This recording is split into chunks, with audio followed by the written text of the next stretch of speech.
Well, I was born in an Austrian city that was one of the heaviest bombed during the Second World War. And my first memories, of course, are of a city that has been burned down and that there was basically no house standing. But at the same time, there was a magnificent surrounding of lakes and mountains.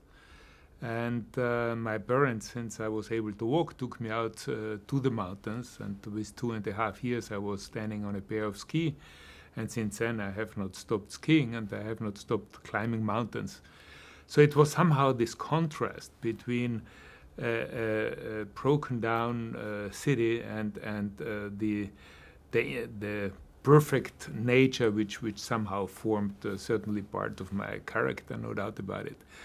The other thing was that it was a time where nothing could be worse, only thing could be better, and therefore there was an embedded optimism in the people in general. Everybody was optimistic. Everybody was thinking that tomorrow will be better than it is today, and I think that's another part that has certainly formed my character. That I'm very optimistic about things in life, and that I always look forwards to see how you can find solution to problems.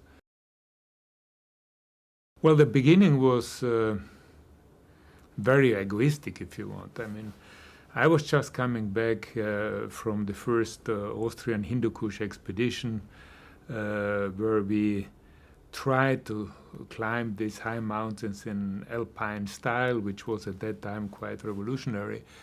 And coming back, I had to confront reality that I needed to work and that I had to make my own living. And on the other hand, I really wanted to continue to be able to climb mountains, and I knew that Latin America would be one place where I could combine both things.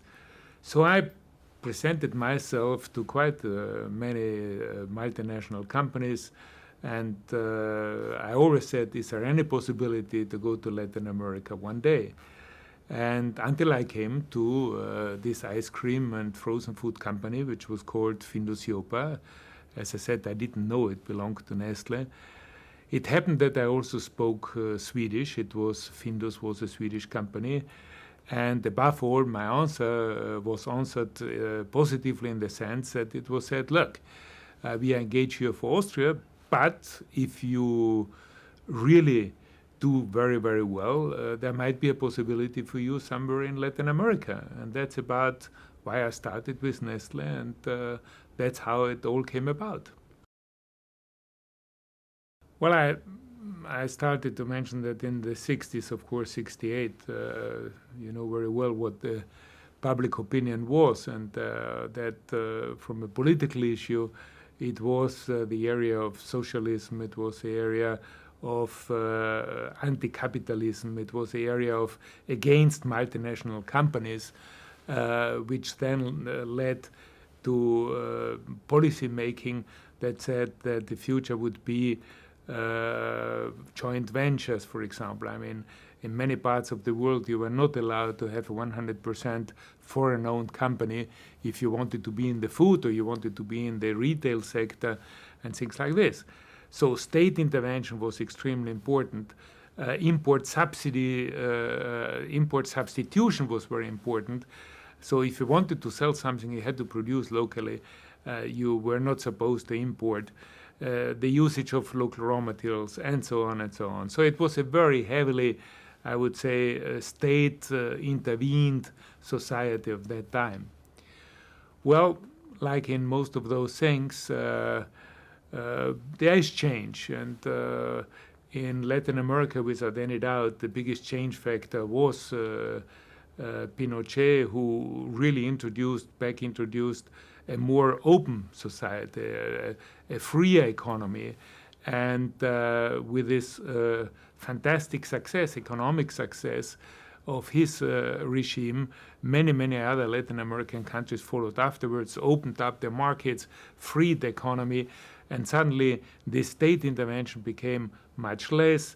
We were allowed to have 100% companies in countries like, for example, in Venezuela or like in Ecuador. where I also lived and worked as a CEO for quite some time. And this opened up and brought more competition into this market, more competitivity, more productivity in this market. And I think it was good for the population, the local population.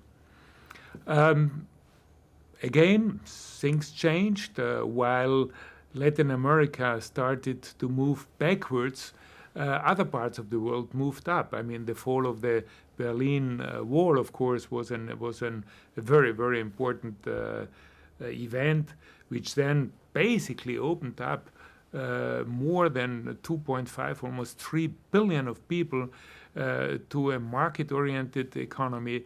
And those were great opportunities, of course, for us, for Nestlé, and we were very early on participating in this opening of new markets and new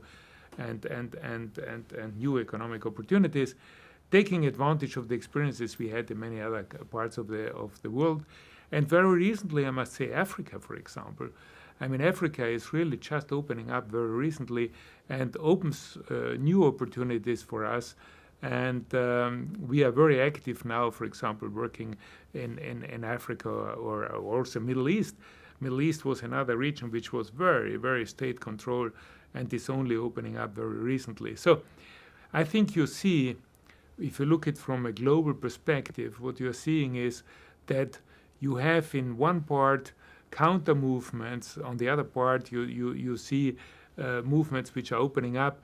And it's like always a small roller coaster. It goes up and then it comes back and then it will come back again in some parts. And some other parts will be more state intervened and things like this. I think as a company, you have to be able, you have to understand, first of all, the political, social, and cultural context in which you will be working. And I think this is extremely important. You cannot suppose that you can take your model, your cultural model, even your ethical model and your economic model, and try to export this to the rest of the world.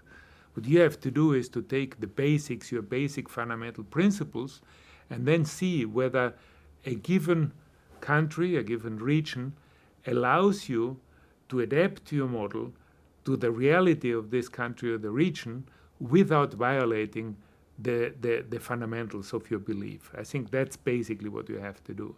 And this is an ongoing process and demands a lot of understanding, cultural understanding, and political understanding of what is going on in this world and when the things are happening. Timing becomes an incredibly important part of this.